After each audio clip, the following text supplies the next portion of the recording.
My name is Tennyson Stead.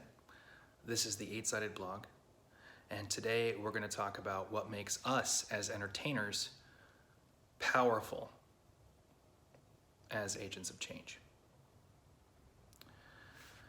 I live in Los Angeles, and here in the United States, these last couple of weeks have been really challenging for a lot of Americans. I think that a lot of people in this country, and in particular people of privilege, have taken our freedoms for granted and have assumed that the rhetoric that we leverage as a society is in step with the reality of how people are treated. More and more and more, I think people are seeing the gap between those two standards of living. And I think as a result, a lot of people, particularly in the entertainment industry, are feeling despair and frustration.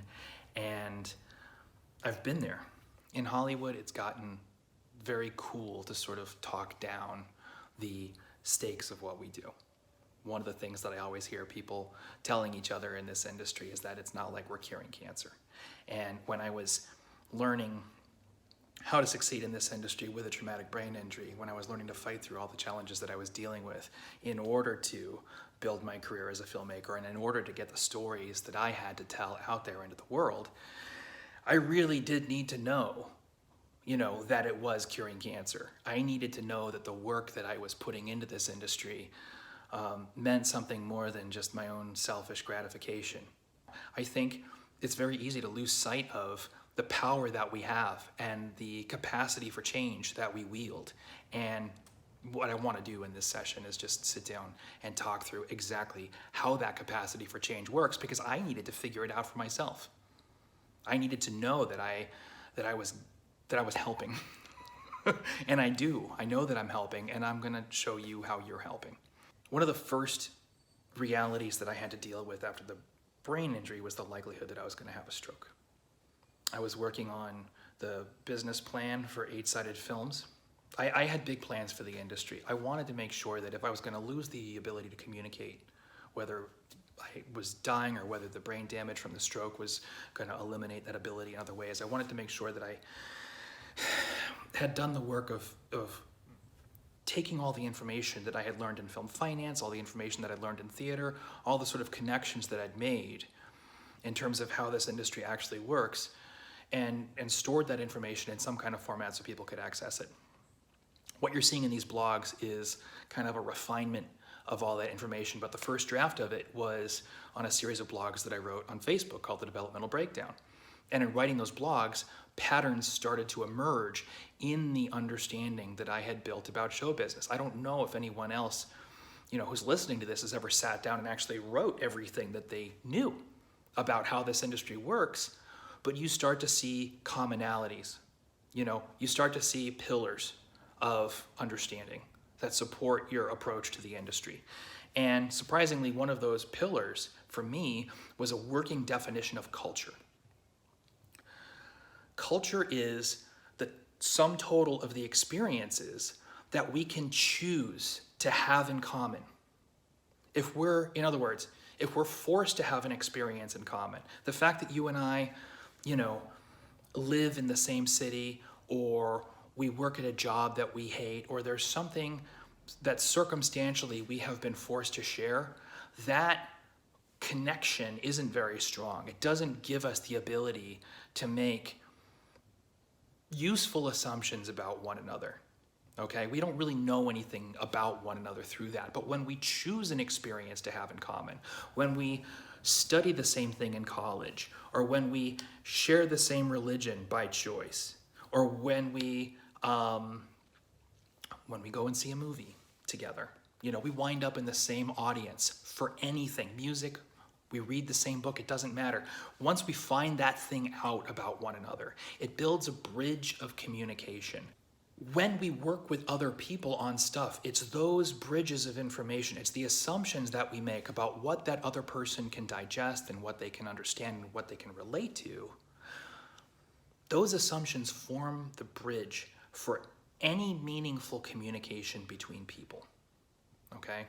Now, When I was in high school, the sort of assumption that I made with my friends was that the bottom most basic thing that people could choose to have in common was sports.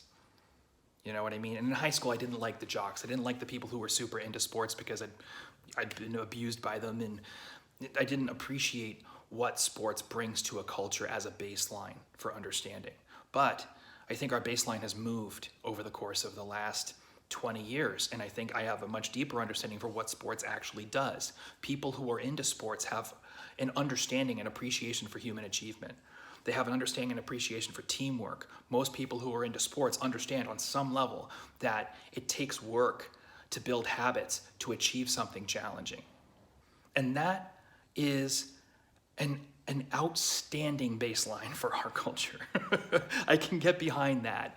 You know, when you look at the depreciation of our culture into things like, you know, and I don't want to generalize here, but one of the problems that we have in producing reality television as a cultural institution is that there isn't a lot of attention put into what is bringing that audience together, right? If the only connection that audience has, if the only baseline that a piece of content provides, and not all reality television is like this, obviously, but if the only baseline is greed or a shared appreciation for other people's humiliation or something along those lines, then that becomes the underlying assumption shared by the entire audience. You can't push a lot of really quality information across that bridge.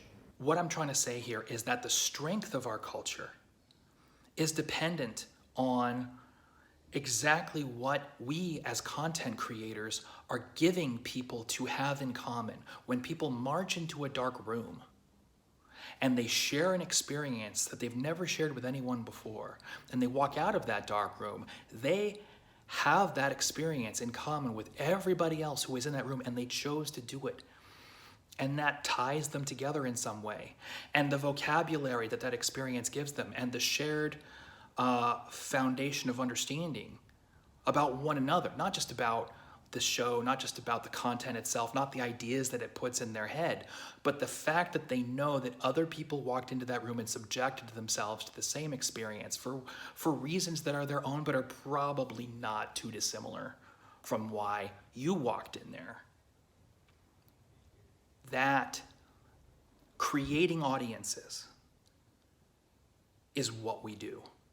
And once that audience becomes an audience instead of just a group of people,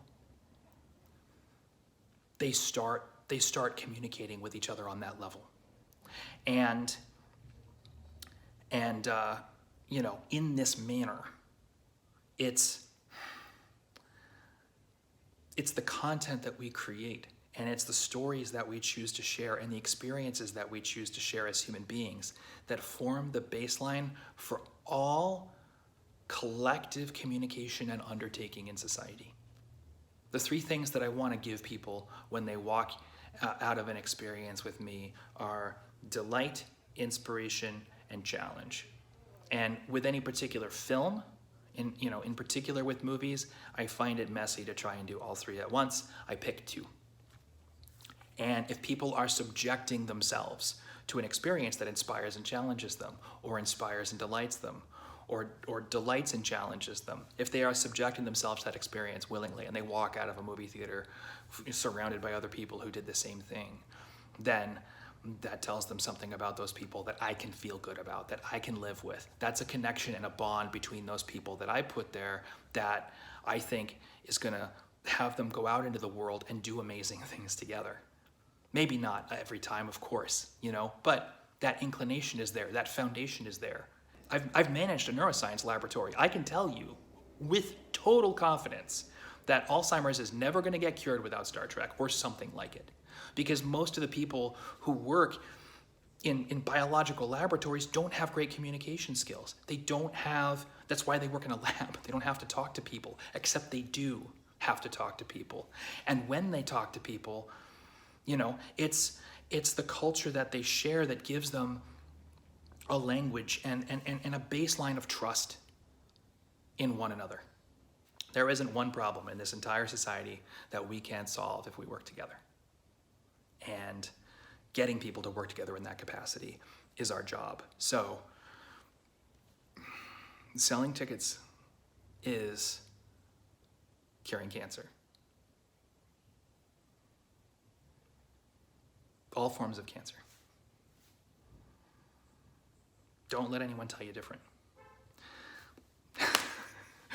If you like these videos, please be sure to give us a thumbs up.